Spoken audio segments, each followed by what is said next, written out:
Welcome to Chandramas. So CGL எக்ஸாமில் இன்றைக்கி நடந்த ஃபஸ்ட்டு ஷிஃப்ட்டோட இங்கிலீஷ் பேப்பரோட அனலைசிஸ் வந்து நம்ம இப்போ பார்க்க போகிறோம். ஓகே, ஸோ பேட்டர்ன் வந்து சேம் தான். இது வரைக்கும் எப்படியெல்லாம் கேட்டுட்டு வந்திருக்காங்களோ அதே மாதிரி தான் இந்த வட்டமும் கேட்டிருக்காங்க. ஓகே, அதாவது சினானிம்ஸில் வந்து 2 question, antonyms 2, one word substitution 2, idioms 2, spelling mistake 2, பேராஜம்பிள் அதாவது பிக்யூஆர்எஸ்ன்னு சொல்லுவாங்க. 4 சென்டென்ஸ் வந்து மாற்றி மாற்றி கொடுத்துருப்பாங்க.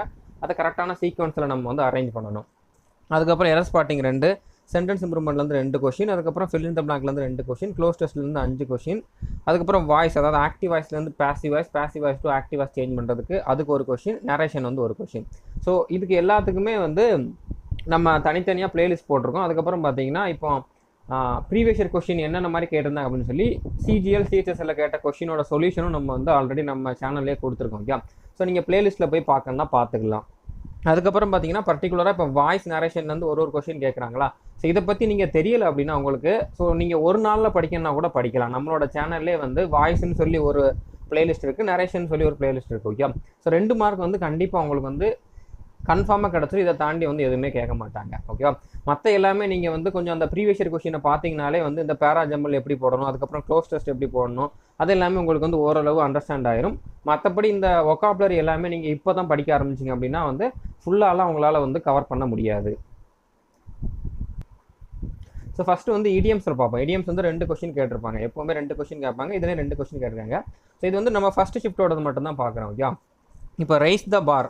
இப்போ ரைஸ் த பார்னா ஒன்றும் இல்லை. இப்போ நீங்கள் ஹை ஜம்ப் தாண்டுறது பார்த்துருந்தீங்க அல்லது ஹை ஜம்ப் தாண்டிருந்தீங்க அப்படின்னா இந்த மாதிரி 2 சைடில் வந்து 2 கம்பி இருக்கும், அதில் வந்து நடுவில் ஒரு பார் வச்சுருப்பாங்க. ஓகே, இதை தான் நம்ம வந்து இந்த பக்கம் இருந்து தாண்டுவோம். ஸோ இந்த பாரை வந்து கொஞ்சம் கொஞ்சமாக ஹைட்டை வந்து ரைஸ் பண்ணிக்கிட்டே இருப்பாங்க, கொஞ்சம் கொஞ்சமாக இன்க்ரீஸ் பண்ணிக்கிட்டே இருப்பாங்க. ஸோ அதாவது அதோட ஸ்டாண்டர்டை வந்து அதிகமாக்குறது. ஓகேவா, அதுதான் மீனிங். அதாவது இந்த இதை கொடுத்துட்டு இந்த மாதிரி சென்டென்ஸ் கொடுத்துருப்பாங்க, அல்லது இந்த மாதிரி சென்டென்ஸ் கொடுத்துட்டு இதுக்கு ஏற்ற இடியம் என்னன்னு கேட்டிருப்பாங்க. ஓகே, அதுதான் இடியம்ஸ் அப்படிங்கிறது. ஸோ இதை கொடுத்துருந்தாங்க அப்படின்னா இதுக்கு என்ன மீனிங் அப்படின்னு பார்த்தீங்கன்னா, to rise the standard or expectation or to set higher goals. அதாவது நம்மளோட ஸ்டாண்டர்டை வந்து அதிகமாக்குறது, இது வரைக்கும் இருந்ததை விட ஹையராக நம்ம வந்து பண்ணுறது, யோசிக்கிறது, அந்த மாதிரி இது வந்து நம்ம என்ன சொல்லுவோம், ரைஸ் த பார் அப்படிங்கிற மாதிரி சொல்லுவோம். To do something better then any one before. So இதுதான் வந்து அந்த எக்ஸாமில் கேட்டிருந்த கொஸ்டின். ஓகே, அதாவது இதை கொடுத்துட்டு இதை வந்து 4 ஆப்ஷனில் வந்து இதுவும் ஒரு ஆப்ஷனாக கொடுத்துருந்தாங்க. இதுதான் கரெக்டான ஆன்சர். அதாவது இது வரைக்கும் யாரும் பண்ணாத மாதிரி பெட்டராக பண்ணுறது அப்படிங்கிற மாதிரி மீனிங். ஓகே, ரைஸ் த பார்னா அதுதான் மீனிங். அதுக்கப்புறம் பார்த்தீங்கன்னா bank for once buck. So இது வந்து இது வரைக்கும் கேட்டதே இல்லை. இந்த இடியம்ஸ் வந்து இது வரைக்கும் கேட்டதே இல்லை, இந்த வருஷம் தான் புதுசாக கேட்டிருக்காங்க. இது ஆல்ரெடி நிறைய வாட்டி கேட்டிருக்காங்க. Okay, so bank for once buck அப்படின்னா என்ன அப்படின்னு பார்த்தீங்கன்னா, இப்போ பக் அப்படின்னா என்னது, பக்னா நீங்கள் வந்து இந்த இங்கிலீஷ் மூவிஸ்லாம் பார்த்துருந்தீங்கன்னா சொல்லியிருப்பாங்க, அதில் வந்து மணி அப்படிங்கிறது வந்து பக்ஸ் அப்படிங்கிற மாதிரி சொல்லுவாங்க. ஓகே, ஸோ அதாவது காசு அப்படிங்கிறது வந்து பக் அப்படிங்கிற மாதிரி சொல்லுவாங்க. ஸோ இந்த இடத்துல வந்து ஒரு மணி ரிலேட்டடாக தான் இதெல்லாம் கேட்டிருக்காங்க. ஓகே, பேங்க் அப்படின்னா வந்து என்னென்னு பார்த்தீங்கன்னா சர்ப்ரைஸ், சடன் அப்படிங்கிற மாதிரி எடுத்தோம். ஓகே, ஸோ அந்த மாதிரி மீனிங்கில் வரும், அதாவது எக்ஸைட்மெண்ட் அந்த மாதிரி மீனிங்கில் வந்து பேங்க் அப்படிங்கிறத சொல்லலாம். ஸோ இதுக்கு வந்து இதை தான் கொடுத்துருக்காங்க, இதுதான் வந்து ஆப்ஷனில் கொடுத்துருக்காங்க, இதுதான் ஆன்சராக இருந்திருக்கு. ஓகே, ஸோ இது வந்து மணி ரிலேட்டடாக இருக்குது. ஸோ மணி ரிலேட்டடாக இருக்கிற மாதிரி ஒரே ஒரு ஆப்ஷன் தான் இருந்துச்சு. Okay, value in return for your money. So அதான் உங்களோட காசுக்கு கிடைச்ச வேல்யூ என்ன அப்படிங்கிற மாதிரி சொல்லியிருக்காங்க. காசுக்கு கிடைச்ச ரிட்டர்னான வேல்யூ என்ன அப்படிங்கிற மாதிரி சொல்லியிருக்காங்க. ஓகே, ஸோ இந்த மாதிரி மணி அப்படிங்கக்கூடிய வார்த்தை வச்சு நீங்கள் வந்து இந்த பக் அப்படிங்கிறத வச்சு நீங்கள் வந்து ரிலேட் பண்ணியிருந்தீங்கன்னா கரெக்டான ஆன்சர் பண்ணியிருப்பீங்க. ஓகே, ஸோ இந்த மாதிரி நீங்கள் படிக்காதது வந்தாலுமே இந்த இடியம் பொறுத்த வரைக்கும் உங்களால் ஓரளவு வந்து கெஸ் பண்ண முடியும். ஒன் வேர்ட் சப்ஸ்டியூஷன் கூட கொஞ்சம் ஒரு சிலது குழப்பறமா இருக்கும், ஆனால் இடியம் வந்து கொஞ்சம் நீங்கள் படிச்சிருந்தீங்க அப்படின்னா ஆப்ஷனை எலிமினேட் பண்ணிவிட்டு எந்த ஆன்சர் கரெக்டாக வரும் அப்படின்னு சொல்லி ஓரளவு உங்களால் பண்ண முடியும். அடுத்ததாக சினானிம்ஸ்லேருந்து 2 கொஸ்டின் கேட்டிருந்தாங்க. அதாவது சினானிம்னா வந்து என்னது, ஒரு வேர்டு கொடுத்துருப்பாங்க, அதுக்கு ஏற்ற மீனிங் எது, அதுக்கு சரியான மீனிங் தரக்கூடிய இன்னொரு வேர்டு வந்து நம்ம வந்து சூஸ் பண்ணணும் 4 ஆப்ஷன்லேருந்து. இது நீங்கள் வந்து ஸ்கூல்லே வந்து படிச்சிருப்பீங்க. ஓகே, இப்போ என்ன வேர்டு கேட்டிருந்தாங்க அப்படின்னு பார்த்தீங்கன்னா ஜெனரிக் அப்படிங்கிற மாதிரி கேட்டிருந்தாங்க. ஜெனரிக்னா என்ன மீனிங், பொதுவான அப்படிங்கிற மாதிரி மீனிங். ஓகே, எல்லாருக்குமே பொதுவான அப்படிங்கிற மாதிரி. ஸோ இதுக்கு கரெக்டான ஆன்சர் வந்து யூனிவர்சல் அப்படிங்கிறது தான். ஓகே, அதாவது அங்கே கொடுத்துருந்த ஆப்ஷனில் கரெக்டான ஆன்சர் வந்து இதுதான், யூனிவர்சல் அப்படிங்கிறது தான். யூனிவர்சல்னால் வந்து எல்லாத்துக்கும் பொதுவான அப்படிங்கிற மாதிரி மீனிங். ஓகே, இப்போ இதுக்கு சினானிம் வந்து வேறு என்னென்னலாம் இருக்கலாம் அப்படின்னு பார்த்தீங்கன்னா, ஜெனரிக் அப்படிங்கக்கூடிய வார்த்தைக்கு வேறு என்னென்னலாம் இருக்கலாம். ஏன்னா இதே வார்த்தையை வச்சு நம்மளுக்கு அடுத்த ஷிஃப்ட்டில் கேட்கறதுக்கு வாய்ப்பு இருக்குது. அதாவது இதே வார்த்தை வரக்கூடிய மீனிங் தரக்கூடிய வேறு வார்த்தையை கொடுத்து ஆன்சரை வச்சு கொஸ்டின் கேட்கறதுக்கு வந்து வாய்ப்பு இருக்குது. ஓகேவா, ஸோ அதனால் நீங்கள் வந்து இந்த மாதிரி ஒரு கொஸ்டின் கேட்டிருந்தாங்கன்னா அது ரிலேட்டடாக வேறு என்னெல்லாம் கேட்பாங்க அப்படின்னு சொல்லி படிச்சுட்டு போனீங்கன்னா கொஞ்சம் வந்து உங்களுக்கு மார்க்கை இன்க்ரீஸ் பண்ணுறதுக்கு இது வந்து யூஸ்ஃபுல்லாக இருக்கும். ஓகே. ஸோ இப்போ இதோட சினானிம் வேறு என்னென்ன வார்த்தைலாம் இருக்குது அப்படின்னு பார்த்தீங்கன்னா ஜென்ரல்னா பொதுவான, காமன்னாலுமே வந்து என்னது பொதுவான. ஓகே. அன்ஸ்பெசிஃபிக். ஸோ ஸ்பெசிஃபிக்னா ஒரு குறிப்பிட்டு சொல்கிறது. ஸோ குறிப்பிட்டு சொல்லாமல் இருந்தோம்னா அது வந்து பொதுவாக இருக்கிறது. ஓகே. ஸோ அப்போ அன்ஸ்பெசிஃபிக் அப்படின்னா வந்து என்னது, அதுவும் காமனாக இருக்குது அப்படிங்கிற மாதிரி மீனிங் தான். ஓகே. நான் எக்ஸ்க்ளூசிவ். இப்போ எக்ஸ்க்ளூசிவ் அப்படின்னா வந்து பிரத்யேகமான அப்படிங்கிற மாதிரி. So exclusively on star sports அப்படிங்கிற மாதிரி சொல்லுவாங்க. ஸ்டார் ஸ்போர்ட்ஸில் மட்டும்தான் அந்த ப்ரோக்ராம் அப்படிங்கிற மாதிரி, அதுக்கு மட்டும் ஸ்பெசிஃபிக்காக அதில் மட்டும்தான் அப்படிங்கிற மாதிரி சொல்கிறது. அண்ட் நான் எக்ஸ்க்ளூசிவ் அப்படின்னா வந்து என்னது, அதில் மட்டும் இல்லாமல் பொதுவாக இருக்கிற மாதிரி மீனிங் வந்துடும். ஓகே. ஸோ இது வந்து என்னது ஜென்ரல் அப்படிங்கிற மாதிரி மீனிங்கில் தான் வருது. ஸோ இந்த வார்த்தைலாம் இதுக்கு சேம் மீனிங் தர்ற மாதிரி வரக்கூடிய வார்த்தைகள். ஓகே. ஸோ இந்த வார்த்தையெல்லாம் அடுத்தடுத்த ஷிஃப்ட்டில் வரதுக்கு வாய்ப்பு இருக்குது. ஸோ இதையாவது நீங்கள் வந்து தெரிஞ்சு வச்சுக்கோங்க. அதுக்கப்புறம் இதை வச்சு ஆண்டனிமும் கேட்கலாம். ஆண்டனிம்னா வந்து ஆப்போசிட் மீனிங் தர்றது. Okay. So particular. Okay. So common ஜென்ரலாக இருக்கிறதுக்கு ஆப்போசிட் என்னன்னு பார்த்தீங்கன்னா பர்டிகுலராக ஒரு நம்ம சொல்கிறது, குறிப்பிட்டு ஒன்று சொல்கிறது. அதே மாதிரி தான் ஸ்பெசிஃபிக். அதுக்கப்புறம் எக்ஸ்க்ளூசிவ். ஸோ எக்ஸ்க்ளூசிவ் நான் சொல்லிட்டேன். ஓகே. அதான் பிரத்யேகமாக ஒன்றுன்னு சொல்கிறது. ஓகே. அதுக்கப்புறம் individual. Okay. So common, individual. So காமன்னா பொதுவானது, இண்டிவிஜுவல்னா தனியாக ஒருத்தருக்கு உள்ளது அப்படிங்கிற மாதிரி. ஓகே. ஸோ அப்படிங்கிறனால இதெல்லாம் இந்த வார்த்தைக்கு ரிலேட்டடாக வரக்கூடிய சினானிம், இதெல்லாம் இந்த வார்த்தை ரிலேட்டடாக வரக்கூடிய ஆண்டனிம். ஓகே. ஸோ இதிலிருந்து கொஸ்டின்ஸ் கேட்கறதுக்கு அதிகமான சான்ஸ் இருக்குது. ஓகே. இதுக்கு முன்னால் இந்த மாதிரி நிறைய ஷிஃப்ட்டில் வந்து ஒரே மீனிங் தரக்கூடிய வார்த்தைகளை வச்சு கொஸ்டின்ஸ் வந்து அடுத்தடுத்த ஷிஃப்ட்டில் கேட்டிருக்காங்க. ஸோ அப்படிங்கிறனால இதிலிருந்து கொஸ்டின் வர்றதுக்கு அதிகமான சான்ஸ் இருக்குது. அதுக்கப்புறம் பார்த்தீங்கன்னா ரெஜிம். ஸோ ரெஜிம் அப்படின்னா என்ன அப்படின்னு பார்த்தீங்கன்னா ஆட்சி அப்படிங்கிற மாதிரி மீனிங். ஓகே. ஒருத்தரோட ஆட்சி அப்படிங்கிறப்போ அவருடைய ரெஜிம் அப்படிங்கிற மாதிரி சொல்லலாம். ஓகே. ஸோ இந்த வார்த்தை வந்து கேட்டிருக்காங்க. ஸோ இதே மீனிங் தரக்கூடிய மற்ற வார்த்தைகள் என்ன அப்படின்னு பார்த்தீங்கன்னா ரூல்னா எல்லாருக்குமே தெரியும், ஆட்சி அப்படிங்கிறது. டென்யூர்னா வந்து என்னது, டென்யூர்னா ஆட்சி காலம், பதவி காலம் அப்படிங்கிற மாதிரி சொல்லுவோம். அதுக்கப்புறம் அத்தாரிட்டினா வந்து என்னது, அதிகாரம். ஓகே. ஸோ ஆட்சி, அதிகாரம் அப்படிங்கக்கூடிய மீனிங்கில் வருது. ஓகேவா. அதுக்கப்புறம் லீடர்ஷிப். ஸோ லீடர்ஷிப்னா எல்லாருக்குமே தெரியும், தலைமை பண்பு அப்படிங்கிற மாதிரி சொல்கிறது. ஓகே. ஸோ ஆட்சியில் இருக்கவங்களுக்கு வந்து அந்த தலைமை பண்பு இருக்கணும் அப்படிங்கிற மாதிரி இது வந்து வர்றதுக்கு சான்ஸ் கம்மி தான். ஓகே. இதோட சினானிமாக இது வர்றதுக்கு சான்ஸ் கம்மி தான். ஆனால் வேறு ஆப்ஷன் இல்லை அப்படின்னா, வேறு எதுவுமே இதுக்கு ஏற்ற மாதிரி இல்லைன்னா நம்ம இதை வந்து சூஸ் பண்ணணும். ஓகே. அதுக்கப்புறம் டெரிட்டரி. ஸோ டெரிட்டரினா வந்து என்னென்னு பார்த்தீங்கன்னா ஆட்சி எல்லை, நம்ம ஆட்சிக்கு உட்பட்ட பகுதியை வந்து நம்ம டெரிட்டரின்னு சொல்லுவோம். ஓகே. அதுக்கப்புறம் பார்த்தீங்கன்னா ரெயின். ஸோ ரெயின்னாலுமே வந்து என்னது, ரெயின்னாலுமே வந்து ஆட்சி அப்படிங்கிற மாதிரி தான். ஓகே. இதுக்கு எக்ஸாக்டாக மீனிங் தரது ரெயின் அப்படிங்கிறது தான். ஓகே. அதுக்கப்புறம் கவர்மெண்ட்டும் வர்றதுக்கு வாய்ப்பு இருக்குது. ஓகே. அரசு அப்படின்னு வர்றதுக்கும் வாய்ப்பு இருக்குது.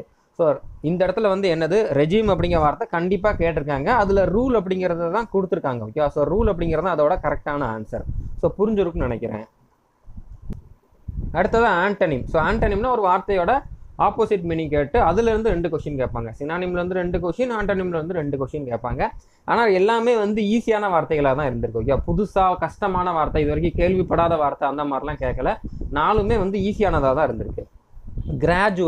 கிராஜுவல்னா வந்து என்னது, மெதுவாக கொஞ்சம் கொஞ்சமாக கிராஜுவலாக இன்க்ரீஸ் ஆகுதுன்னு சொல்லுவோம்ல, அதை தான் வந்து என்னது கிராஜுவல் அப்படின்னு சொல்கிறது. அதாவது ஸ்டெப் பை ஸ்டெப்பாக கொஞ்சம் கொஞ்சமாக வந்து கூடுறது அப்படிங்கிறத வந்து நம்ம கிராஜுவல் அப்படிங்கிற மாதிரி சொல்லுவோம். ஸோ ஸ்லோ அப்படிங்கிறது வந்து அதோட சினானிம். ஓகே. இது ஆண்டனிம் இல்லை. இதே மீனிங் தரக்கூடிய வார்த்தைகள் என்ன அப்படின்னு பார்த்தீங்கன்னா ஸ்லோனா வந்து என்னது, அதுவுமே வந்து மெதுவாக அப்படிங்கிற மாதிரி தான். ஓகேவா. கிராஜுவல்னாலுமே மெதுவாக கொஞ்சம் கொஞ்சமாக அப்படிங்கிற மாதிரி சொல்லியிருந்தேன். அதுக்கப்புறம் ப்ராக்ரஸிவ்னா வந்து கொஞ்சம் கொஞ்சமாக அதிகமாகிறது. ஓகே. அதுக்கப்புறம் ஸ்டெடி. ஸோ ஸ்டெடிங்கிறதும் இதுக்கு ஏற்ற ஒரு சினானிமாக தான் இருக்கும். ஓகே. ஸோ அதுக்கப்புறம் ஆண்டனிம் தான் கேட்டிருந்தாங்க. ஓகே. ஆண்டனிமில் வந்து இந்த அப்ரப்ட் அப்படிங்கிறது தான் வந்து கரெக்டான ஆன்சர். ஓகே. இதுதான் வந்து அந்த கொடுத்துருந்த ஆப்ஷனில் இருந்தது. இப்போ இது வந்து நீங்கள் ஈஸியாக ஞாபகம் வச்சுக்கலாம். இப்போ ஒரு வடிவேல் காமெடியில் கூட வரும், இந்த லே லான்னு அந்த பாட்டு படிப்பாங்க. ஸோ அப்போ வந்து வடிவேல் சொல்லுவார், அடுத்த லைன் தெரியலன்னா அப்ரப்டாக கட் பண்ணு அப்படின்னு சொல்லுவார்ல. ஸோ அப்ரப்ட்னா வந்து என்னது, உடனே டக்குன்னு. ஓகே. அடுத்த லைன் தெரியலன்னா உடனே கட் பண்ணு அப்படிங்கிற மாதிரி சொல்கிறது. ஸோ அதுதான் வந்து என்னது அப்ரப்ட். ஸோ அப்ரப்ட்னா வந்து என்னது, சடனாக டக்குன்னு கட் பண்ணு அப்படிங்கிற மாதிரி சொல்கிறது. அன்எக்ஸ்பெக்டட்னா வந்து என்னது, திடீர்னு. ஸோ திடீர்னு நடக்கிறது.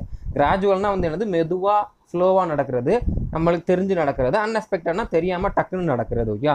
அதுக்கப்புறம் பிரஸ்க். ஸோ பிரஸ்க்னாலுமே வந்து என்னது, சடனாக நடக்கிறது தான். ஓகே. திடீர்னு நடக்கிறது தான். ஸோ புரிஞ்சிருக்குன்னு நினைக்கிறேன்.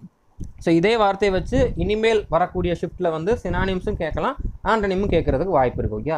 ஸோ அதனால் இது ரிலேட்டடாக இருக்கக்கூடிய வார்த்தைகளை நீங்கள் வந்து தெரிஞ்சு வச்சுக்கிறது நல்லது. அதுக்கப்புறம் பார்த்தீங்கன்னா சீஸ். ஸோ சீஸ்னால் வந்து என்ன அப்படின்னு பார்த்தீங்கன்னா ஒரு இதை கைப்பற்றுறது, அபகரிக்கிறது, அல்லது ஏதாவது ஒன்று வந்து பிடிச்சிக்கிறது. ஓகே. அதாவது ஏதாவது ஒருத்தர் இருக்கிறத வந்து நம்ம பிடுங்கி வச்சுக்கிறது, அந்த மாதிரி சொல்கிறது தான் சீஸ் அப்படிங்கிறது. ஸோ இதுக்கு ரிலேட்டடாக இது வந்து நம்மளுக்கு ஆண்டனிமில் தான் கேட்டிருக்காங்க. ஆண்டனிமில் வந்து லூசன் அப்படிங்கிறது தான் வந்து ஆப்ஷனில் இருந்திருக்கு. ஓகே, இதுதான் வந்து கரெக்டான ஆன்சராக இருந்திருக்கு. பட் இது ரிலேட்டடாக இருக்கக்கூடிய மற்ற வார்த்தைகளை நம்ம பார்த்துக்கலாம். ஓகே, இப்போ இதே மீனிங் தரக்கூடிய வார்த்தை என்னென்னு பார்த்தீங்கன்னா கிராப். கிராப்னா வந்து என்னது, இறுக்கமாக பிடிச்சிக்கிறது ஒரு இதை. ஓகே, அதுக்கப்புறம் பார்த்தீங்கன்னா கேப்சோர். கேப்சோர்னா வந்து என்னது, ஒரு இதை வந்து கைப்பற்றுதல். ஓகே, கைப்பற்றுதல் அப்படிங்கிறதுக்கு வந்து நம்ம கேப்சோர்னு சொல்லலாம். ஸ்னாட்ச், ஸ்னாட்ச்னாலுமே வந்து என்னது, ஒருத்தர் வந்து ஒன்றை பறிக்கிறது. ஓகே, ஸோ சீஸ் அப்படிங்கக்கூடிய வார்த்தைக்கு சேம் மீனிங் தரக்கூடிய வார்த்தைகள் இதெல்லாம். ஓகே, டைட்டன் அப்படின்னா வந்து இறுக்கமாக இருக்கிறது அப்படிங்கிற மாதிரி. ஓகேவா, ஸோ இந்த இதை வச்சு தான் வந்து இந்த இதுவும் வந்து ஆப்ஷனில் இருந்திருக்கு. ஆனால் ஆண்டனிம் கேட்டிருந்தாங்க. ஓகே, சினானிம் கேட்டிருந்தாங்கன்னா நம்ம இதை சூஸ் பண்ணியிருக்கலாம். ஆனால் ஆண்டனிம் கேட்டிருந்தாங்க. அப்போ லூசன் அப்படிங்கிறதான் கரெக்டான ஆன்சராக இருந்திருக்கும். இப்போ இது வந்து என்னது, சீஸ் அப்படின்னா வந்து என்னது, பறிக்கிறது அல்லது இறுக்கமாக பிடிக்கிறது அப்படிங்கிற மாதிரி மீனிங்கில் சொல்லலாம். அதுக்கு ஆப்போசிட் மீனிங் என்னன்னு பார்த்தீங்கன்னா ஃப்ரீ. ஃப்ரீனா வந்து ஃப்ரீயாக விடுறது. அதுக்கப்புறம் பார்த்தீங்கன்னா லெட் கோ. லெட் கோங்கிறதும் ஃப்ரீ அப்படிங்கிற மாதிரி மீனிங் தான். ஓகே, போக விடு அப்படிங்கிற மாதிரி. ஓகே, அதுக்கப்புறம் லிபரேட். ஸோ லிபரேட்டும் அதே மாதிரி தான், அவனை விடுவி அப்படின்னு சொல்கிறதுக்கு வந்து நம்ம லிபரேட் அப்படிங்கிற மாதிரி சொல்லலாம். ஓகே, ஸோ ரொம்ப லிபரலாக இருந்தார், ரொம்ப வந்து இறுக்கமாக இல்லாமல் லிபரலாக இருந்தார் அப்படிங்கிற மாதிரி நம்ம வந்து எக்ஸாம் ஹாலில் கூட சொல்லியிருப்போம். அந்த இன்விஜிலேட்டர் வந்து ரொம்ப லிபரலான ஆள் அப்படிங்கிற மாதிரி சொல்லியிருப்போம். ஓகே, ஸோ அதெல்லாம் உங்களுக்கு ஞாபகம் இருக்குன்னு நினைக்கிறேன். ஸோ இப்போ இது எல்லாமே வந்து என்னது, சீஸ் அப்படிங்கக்கூடிய வார்த்தைக்கு சினானிமும் சொல்லியிருக்கேன், ஆண்டனிமும் சொல்லியிருக்கேன். இனிமேல் இந்த வார்த்தையை வச்சு கேட்டிருந்தாங்கன்னா கண்டிப்பாக நீங்கள் வந்து மிஸ் பண்ண மாட்டீங்கன்னு நினைக்கிறேன். அடுத்த பார்த்தீங்கன்னா ஒன் வேர்ட் சப்ஸ்டியூஷன். அதாவது ஒரு சென்டென்ஸ் கொடுத்துருப்பாங்க. அந்த சென்டென்ஸுக்கு மீனிங் தர மாதிரி ஒரே ஒரு வார்த்தையில் இருக்கக்கூடிய வார்த்தை என்ன அப்படிங்கிற மாதிரி கேட்டிருப்பாங்க. ஓகே, அல்லது அந்த வார்த்தையை கொடுத்துட்டு 4 சென்டென்ஸ் கொடுத்துருப்பாங்க. அந்த வார்த்தைக்கு மீனிங் தர மாதிரி இருக்கக்கூடிய சென்டென்ஸ் என்னன்னு சொல்லி நம்ம சூஸ் பண்ணணும். ஓகே, ஸோ இந்த 2 தான் கேட்டிருக்காங்க. 2 கொஸ்டின் இதில் இருந்து கேட்பாங்க. இந்த 2 தான் கேட்டிருக்காங்க. ஸோ ட்ரையாலஜி அப்படிங்கிறது என்ன அப்படின்னு பார்த்தீங்கன்னா 3 இது சேர்ந்தது. ஓகே, ட்ரைனா வந்து என்னது, ட்ரையாங்கிளுக்கு 3 பக்கம் இருக்கும். அந்த மாதிரி ட்ரையாலஜியில் வந்து 3 இது ஏதோ ஒன்று 3 சேர்ந்தது வந்து நம்ம ட்ரையாலஜின்னு சொல்லுவோம். Okay, a group of 3 related novels, plays, films, album, இது எல்லாமே வந்து அது குரூப்பாக இருக்குது. ஓகே, 3 இது சேர்ந்து இருக்கிறது வந்து நம்ம ட்ரையாலஜின்னு சொல்லலாம். ஸோ இதை வச்சு நீங்கள் ஈஸியாக சொல்லியிருக்கலாம். ஓகே, ட்ரை அதுக்கப்புறம் 3. ஸோ இதை வச்சு நீங்கள் ரிலேட் பண்ணியிருந்தீங்கன்னா ஆன்சர் வந்து ஈஸியாக பண்ணியிருக்கலாம். அதுக்கப்புறம் ட்ரோவ். ஸோ ட்ரோவ்னா என்ன அப்படின்னு பார்த்தீங்கன்னா a flock or herd being driven in a body. So ட்ரோவ்னா என்ன அர்த்தம் அப்படின்னு பார்த்தீங்கன்னா நகர்ந்து போய்கிட்டு இருக்கக்கூடிய ஒரு மந்தை. ஓகே, ஆட்டு மந்தை, மாட்டு மந்தைன்னு சொல்லணும்ல, அந்த மாதிரி விலங்குகளோட கூட்டம் வந்து நகர்ந்து போய்கிட்டு இருக்கு மொத்தமாக அப்படின்னா அதை வந்து நம்ம ட்ரோவ்னு சொல்லலாம். ஓகே, அதை தான் வந்து இங்கே கொடுத்துருக்காங்க. ஓகே, ஃப்ளோக் அப்படின்னாலுமே வந்து மந்தை, ஹெர்ட் அப்படின்னாலுமே மந்தை தான். ஓகே, ஸோ இந்த மாதிரி அது வந்து ஒரு ஒரு ஒரு ஒரு டோட்டல் பாடியாக வந்து மொத்தமாக சேர்ந்து நகர்ந்து போய்கிட்டு இருக்கு அப்படிங்கிற மாதிரி மீனிங்கில் தர்றதா வந்து என்னது, ட்ரோவ் அப்படிங்கிறது. ஸோ இந்த இது வந்து கேட்டிருக்காங்க. இது ரிப்பீட் ஆகிறது கூட வாய்ப்பு இருக்குது. ஓகேவா, அடுத்ததாக எரர் ஸ்பாட்டிங்கில் இருந்து 2 கொஸ்டின் கேட்டிருக்காங்க. அதில் ஒரு கொஸ்டின் வந்து கண்டிஷனல் சென்டென்ஸ் வச்சு கேட்டிருக்காங்க. ஓகே, இதை நம்ம வந்து நம்மளோட சேனல்லே வந்து நிறைய டாப்பிக்கில் இதை நான் சொல்லியிருக்கேன். பர்டிகுலராக டென்ஸ் டாப்பிக்கில் வந்து இதை பற்றி தெளிவாக நான் எக்ஸ்பிளைன் பண்ணியிருக்கேன். ஓகே, ஸோ அதை நான் உங்களுக்கு அந்த ரூல் என்ன அப்படிங்கிறத சொல்லிடுறேன். இதில் வந்து அதிகமான கொஸ்டின்ஸ் கேட்டிருக்காங்க. கோல்டன் ரூலில் வந்து இது வந்து கண்டிப்பாக ஒரு முக்கியமான ஒரு ரூல். ஓகே, ஸோ அப்படின்னால இதை வந்து நீங்கள் தெரிஞ்சு வச்சுக்கோங்க. நான் என்னன்னு சொல்லிடுறேன். அடுத்த ஷிஃப்ட்லேயும் கண்டிப்பாக கேட்பாங்க. ஓகே, இன்னும் இருக்கக்கூடிய ஷிஃப்ட்டில் குறைஞ்சது ஒரு 5 வாட்டியாவது வந்து இந்த கொஸ்டின் வரதுக்கு வாய்ப்பு இருக்குது. இப்போ இந்த மாதிரி கண்டிஷனல் சென்டென்ஸ்னால் வந்து என்னது, இஃப் வச்சு வருது. ஓகே, இஃப் வச்சு இந்த பக்கம் ஒரு டென்ஸ் இருந்தால் அதுக்கப்புறம் வரக்கூடிய கிளாஸில் என்ன டென்ஸ் இருக்கும். அதாவது இஃப் வச்சு வரக்கூடிய கிளாஸில் வந்து ஒரு டென்ஸ் இருந்தால் அதுக்கப்புறம் வரக்கூடிய கிளாஸில் என்ன டென்ஸ் இருக்கும். இதை மட்டும் நீங்கள் தெரிஞ்சு வச்சுக்கிட்டாலே போதும். ஓகே, இப்போ இஃப் ஹீ கம்ஸ் அப்படிங்கிறது வந்து என்னது, ஹீ கம்ஸ் அப்படிங்கிறது வந்து சிம்பிள் ப்ரெசன்ட். ஓகே, ஸோ இந்த இஃப் கிளாஸில் வந்து சிம்பிள் ப்ரெசன்ட் இருக்குது அப்படின்னா அதுக்கப்புறம் வரக்கூடிய அந்த கிளாஸில், இந்த கண்டிஷனல் கிளாஸில் வந்து சிம்பிள் ப்ரெசன்ட் இருந்தால் அதுக்கப்புறம் வரக்கூடிய கிளாஸில் வந்து சிம்பிள் ஃபியூச்சர் இருக்கும். ஓகே, அதாவது இங்கே வந்து ஹீ கம்ஸ் அப்படிங்கிற மாதிரி வந்திருந்தால் இங்கே வந்து வில் அப்படிங்கிற மாதிரி கண்டிப்பாக வந்திருக்கும். ஓகேவா, ஸோ இது ஒரு ரூல். அதுக்கப்புறம் பார்த்தீங்கன்னா if he came I would go. So இந்த இடத்துல சிம்பிள் பாஸ்ட்டில் வந்துருந்துச்சு அப்படின்னா இங்கே வுட் வச்சு வரும். ஓகே, இங்கேயும் சிம்பிள் பாஸ்ட் தான் வரும். இங்கே சிம்பிள் பாஸ்ட்னா இங்கே சிம்பிள் பாஸ்ட். இஃப் ஹீ கேம்னு வந்தால் இங்கே ஐ வுட் கோ அப்படிங்கிற மாதிரி வரும். ஓகே, அதுக்கப்புறம் பார்த்தீங்கன்னா if he had come. So had வந்தால் இங்கே வுட் ஹேவ் வரும். ஓகே, ஹேட் வந்தால் இங்கே வுட் ஹேவ் வரும். இதை நீங்கள் ஞாபகம் வச்சுக்கோங்க. ஓகே, இது வந்து பர்ஃபெக்ட் டென்ஸில் வரக்கூடிய கண்டிஷனல் சென்டென்ஸ். ஸோ இந்த 3 ஞாபகம் வச்சுக்கோங்க. இங்கே வந்து சிம்பிள் ப்ரெசென்ட்டில் வந்தால் இங்கே வந்து சிம்பிள் ஃபியூச்சரில் வரும். இங்கே வந்து ஹீ கம்ஸ் அப்படிங்கிற மாதிரி வந்துருந்துச்சுன்னா இந்த இடத்துல வந்து வில் கோ அப்படிங்கிற மாதிரி வரணும். ஓகே, ஸோ இங்கே வந்து வெறுமனே வந்துருக்குன்னா இங்கே வில் போட்டுக்கோங்க. இங்கே பாஸ்ட் டென்ஸில் வந்தால் இங்கேயும் பாஸ்ட்டில் போடுங்க. சிம்பிள் பாஸ்ட்டில் தான் வரும், வேறு பாஸ்ட்லாம் வராது. அதுக்கப்புறம் பார்த்தீங்கன்னா இங்கே வந்து பர்ஃபெக்ட் டென்ஸில் அதாவது ஹேடில் தான் வரும். அப்படி வந்துருந்துச்சுன்னா இங்கே வந்து வுட் ஹேவ் போட்டுக்கோங்க. ஓகே, ஸோ புரிஞ்சுருக்குன்னு நினைக்கிறேன். இதை வந்து நல்லா ஞாபகம் வச்சுக்கோங்க. இதை வந்து உங்களுக்கு சென்டென்ஸ் இம்ப்ரூவ்மெண்ட்டில் கேட்கலாம், எரர் ஸ்பாட்டிங்கில் கேட்கலாம், வேறு எந்த இடத்துலனாலும் கேட்கலாம். ஓகே, ஸோ அப்படின்னால இதை வந்து நீங்கள் ஞாபகம் வச்சுக்கோங்க. அதுக்கப்புறம் பார்த்தீங்கன்னா ஸ்பெல்லிங் மிஸ்டேக். ஸோ ஸ்பெல்லிங் மிஸ்டேக்லேருந்து ரெண்டு கொஷின் தான் கேட்டிருந்தாங்க. ஆனால் ஆப்ஷனில் கொடுத்துருந்த ஒவ்வொரு வார்த்தைகளுக்குமே வந்து எந்த மாதிரி கேட்கலாம் அப்படிங்கிற மாதிரி நான் வந்து கொடுத்துருக்கேன். ஓகே, ஏன்னா இதே இது வந்து உங்களுக்கும் ரிப்பீட் ஆகலாம். இதே மாதிரி அந்த ஆப்ஷனில் கொடுத்துருந்த கரெக்டாக கொடுத்துருந்த வார்த்தையை வந்து ஸ்பெல்லிங் மிஸ்டேக்காக கொடுக்கறதுக்கும் வாய்ப்பு இருக்கும். ஓகே, ஸோ ஸ்பெல்லிங் மிஸ்டேக்னா என்ன? 4 ஆப்ஷன் இருக்கும். 4 ஆப்ஷனில் ஒரே ஒரு ஆப்ஷனில் மட்டும் ஸ்பெல்லிங் மிஸ்டேக் இருக்கும். ஓகே, அல்லது 4 ஆப்ஷனில் ஒரே ஒரு ஆப்ஷன் மட்டும் கரெக்டாக இருக்கும். மற்ற 3 ஆப்ஷன்லையுமே வந்து ஸ்பெல்லிங் மிஸ்டேக் இருக்கும். அது எதுன்னு சொல்லி நம்மளை வந்து சூஸ் பண்ண சொல்லியிருப்பாங்க. அது வந்து தெளிவாக வந்து கொஸ்டின்லாம் கேட்டிருப்பாங்க. அப்படின்னா நம்மளுக்கு வந்து எப்படி ஆன்சர் பண்ணணும் அப்படின்னு சொல்லி நம்ம ஈஸியாக பண்ணிடலாம்.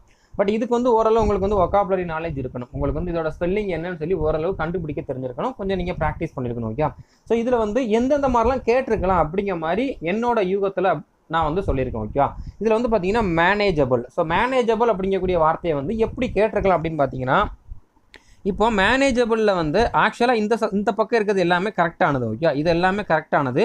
இந்த பக்கம் இருக்கிறது எல்லாமே வந்து மிஸ்டேக்காக இருக்கிறது. ஓகே, ஸோ இது என்ன மாதிரிலாம் அவங்க மிஸ்டேக் பண்ணி கேட்டிருக்கலாம், நம்ம எப்படிலாம் அதில் கன்ஃபியூஸ் ஆகிறதுக்கு வாய்ப்பு இருக்குது அப்படிங்கிறத நம்ம பார்க்கலாம். இப்போ மேனேஜபிள் அப்படிங்கிறத வந்து இந்த இருக்குல்ல, இந்த வந்து நம்ம மேனேஜ் அப்படிங்கக்கூடிய வார்த்தையில் இருக்கும். அதோட நம்ம மேனேஜபிள் சேர்க்குறப்போ அந்த ஏபிளுக்கு முன்னால் நம்ம வந்து ரிமூவ் பண்ணிட்டு கொடுத்துருப்பாங்க. ஆனால் ரிமூவ் பண்ணக்கூடாது. ஓகே, மேனேஜபிள் அப்படிங்கக்கூடிய வார்த்தையிலையும் இருக்கும். அதை வந்து ரிமூவ் பண்ணிட்டு கொடுத்துருக்கலாம். ஸோ அந்த மாதிரி கொடுத்துருந்தா அது வந்து தப்பு. ஓகே, அதுக்கப்புறம் பார்த்தீங்கன்னா வில்டர்னஸ். ஸோ வில்டர்னஸில் வந்து இந்த எஸ்ஸை வந்து ரிமூவ் பண்ணியிருக்கலாம், அல்லது இன்னொரு எல் போட்டிருக்கலாம். அந்த மாதிரி கேட்குறதுக்கு வாய்ப்பு இருக்குது. ஓகே, ஸோ இந்த இடத்துல வில்டர்னஸ் அப்படிங்கிறத வந்து எஸ்ஸை ரிமூவ் பண்ணியிருக்கலாம், அல்லது எக்ஸ்ட்ரா ஒரு எல் போட்டிருக்கலாம். ஓகே, ஸோ புரிஞ்சிருக்குன்னு நினைக்கிறேன். அதுக்கப்புறம் பார்த்தீங்கன்னா வயலன்ஸ். ஸோ வயலன்ஸோட கரெக்டான ஸ்பெல்லிங் இதுதான். ஓகே, இதில் என்ன பண்ணியிருக்கலாம், இதில் பார்த்தீங்கன்னா இந்த இடத்துல VIA போட்டிருக்கலாம். ஓகே, வயலன்ஸ் அப்படிங்கிற மாதிரி கொடுத்துருக்கலாம், அல்லது இந்த இடத்துல ஏ போட்டிருக்கலாம். LEக்கு அப்புறம் வர்றதுக்கு பதிலாக எல்லுக்கு அப்புறம் ஏ போட்டிருக்கலாம். ஓகே, அதாவது எல்லுக்கு அப்புறம் வர்றதுக்கு பதிலாக எல்லுக்கு அப்புறம் ஏ போட்டிருக்கலாம். இந்த மாதிரி எப்படினாலும் கேட்கலாம். பட் இந்த வார்த்தையெல்லாம் அதிகமாக கேட்கக்கூடிய வார்த்தைகள். ஓகே, இதெல்லாம் வந்து மறுபடியும் கேட்கறதுக்கு வாய்ப்பு இருக்குது. ஸோ வயலன்ஸ் அப்படிங்கிறதோட கரெக்டான ஸ்பெல்லிங் இதுதான். இதை நீங்கள் வந்து நோட் பண்ணி வச்சுக்கோங்க. அதுக்கப்புறம் ரிமெம்பரன்ஸ். ஸோ ரிமெம்பரன்ஸில் வந்து நம்ம நார்மலாக ரிமெம்பர்னு எழுதுகிறப்போ REMEMBER போட்டிருப்போம். ஓகே, அதோட நம்ம வந்து ரிமெம்பரன்ஸ்னு போடுறப்போ அதே மாதிரி போட்டிருக்கலாம். ஓகே, அந்த மாதிரி போடுறதுக்கு வாய்ப்பு இருக்குது. ஸோ அந்த மாதிரி போட்டால் தப்பு. ஓகே, அதாவது ரிமெம்பரன்ஸ் அப்படின்னு சொல்லி அதில் வந்து வராது. ஓகே, ரிமெம்பர் அப்படிங்கக்கூடிய நார்மலான வார்த்தையில் வரும். ஆனால் ரிமெம்பரன்ஸ் அப்படிங்கிறதுல வந்து வராது. கொடுத்து அவங்க வந்து கேட்டிருக்கலாம். ஓகே, அதுக்கப்புறம் பார்த்தீங்கன்னா டிக்ரீஸ்.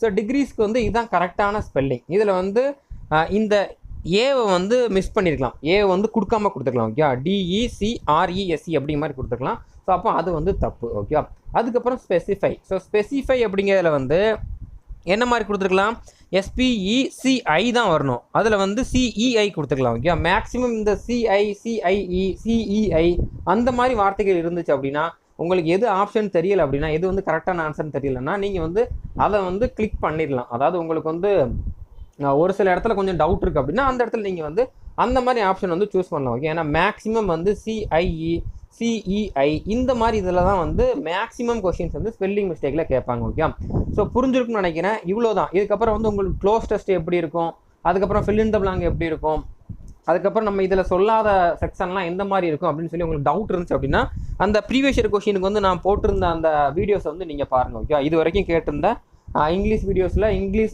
பேப்பரில் இருக்கக்கூடிய ஒரு 3-4 கொஸ்டின் வந்து நான் கொடுத்துருக்கேன். அந்த மாதிரியே தான் இருக்கும். ஓகே, அதில் நீங்கள் 2-3 பார்க்குறப்ப உங்களுக்கு வந்து ஓரளவு அண்டர்ஸ்டாண்டிங் ஆயிரும். ஸோ என்னன்னு தெரியாமல் அட்டன் பண்ணுறதுக்கு அந்த வீடியோஸை பார்த்துட்டு போய் அட்டன் பண்ணிங்க அப்படின்னா ஓரளவு ஒரு பேசிக் ஐடியா இருக்கும். ஓகே, ஸோ புரிஞ்சிருக்குன்னு நினைக்கிறேன். இது வரைக்கும் நம்ம சேனலை சப்ஸ்கிரைப் பண்ணாதுங்க, சப்ஸ்கிரைப் பண்ணிடுங்க. இந்த வீடியோவை லைக் பண்ணலாம், லைக் பண்ணுங்கள். கண்டிப்பாக உங்கள் ஃப்ரெண்ட்ஸோட இந்த வீடியோ வந்து ஷேர் பண்ணுங்கள்.